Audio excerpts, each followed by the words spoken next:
রাধে রাধে। আজকের ব্লগটা এখান থেকেই। আজকে আমরা এক জায়গায় ঘুরতে যাব, তাই সুন্দরভাবে রেডি হয়ে গিয়েছিলাম। আর আমাদের বাড়ি দিদিভাই আর দাদাভাই বেড়াতে এসেছিল। সকাল থেকে বেরোনোর কথা, বৃষ্টির কারণে বেরোতেই পারিনি, তাই বিকেল হওয়াতে রওনা দিয়ে দিলাম ঘুরতে যাওয়ার উদ্দেশ্যে। রাস্তায় বেরোতেই রাস্তার এই অবস্থা, হাঁটু অবধি জল জমে গিয়েছিল।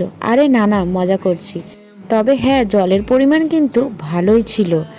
আর আকাশের ওয়েদারটা এত সুন্দর হয়ে গিয়েছিল, ঘুরতে যেতে তো ভীষণ ভালো লাগছিল। কিন্তু একটা ভয় তো ছিল, বৃষ্টি না আবার নেমে পড়ে। তাও ঘুরতে যাওয়া ছাড়া যায়, ঘুরতে বেরিয়ে পড়েছিলাম আমরা 4জন মিলে। ও, তোমাদেরকে তো বলাই হয়নি আমরা কোথায় যাচ্ছি। আরে হ্যাঁ হ্যাঁ, আমাদের সাথে যে দাদাভাই দিদিভাইকে দেখলে, ওদের বাড়িও আমাদের বাড়ির এখানেই, কিন্তু ব্যবসার কারণে কলকাতায় থাকে তারা। এখানে নতুন বাড়ি করছে, বাড়িতে টাইলস বসাবে, সেই টাইলস কিনতে আমাদের নবদ্বীপ যাওয়া।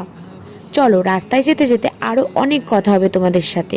আর হ্যাঁ হ্যাঁ, তোমরা বলো তো কেমন আছো এই বৃষ্টির ওয়েদারে? আমি তো ভীষণ ভালো আছি।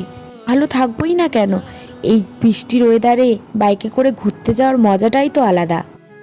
কি বলতো, আমাদের যেন সকালে বেরোনোর কথা ছিল, আর এই বৃষ্টির ওয়েদারে আমাদের বেরোতে বেরোতে হয়ে গেছিল বিকেল। এই সুন্দর ব্রিজটা দেখছো, এই ব্রিজে আমরা নেমে পড়ি কয়েকটা ছবি তোলার জন্য, সুন্দর সুন্দর। এই ছবিগুলো আমি তোমাদের সাথে শেয়ার করব, কিন্তু ওটা তোমরা আমার পোস্টে দেখতে পাবে। এই দেখো কি ওয়েদারটা, কি সুন্দর তাই না? খুব ভাল লাগছিল সত্যি আজকে। এই দেখো, একটা সুন্দর মুহূর্ত ক্যাপচার করে নিয়েছিলাম।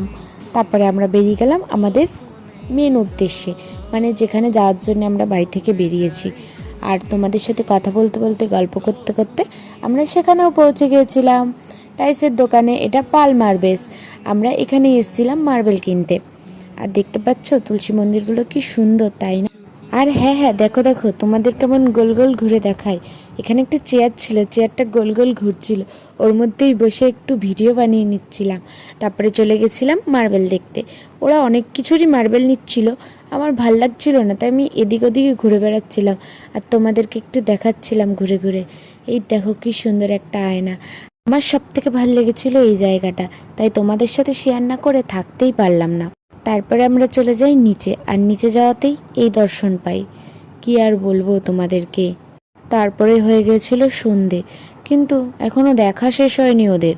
এখনই চলে আসে ঠান্ডা ঠান্ডা ওয়েদারে গরম গরম চা। ওরাই খেয়েছিল, তখন আর চা খেতে ভাল লাগছিল না। তারপরে বেরিয়ে পড়ি বাড়ির উদ্দেশ্যে। দাঁড়াও দাঁড়াও, ঘুরতে এসেছি, কিছু খাওয়া দাওয়া না করলে হয়? তার মধ্যে হয়ে যায় আমাদের সাথে এই কাণ্ডটা, পড়ে যায় রেলগেট, আমাদের হয়ে যায় আরও দেরি।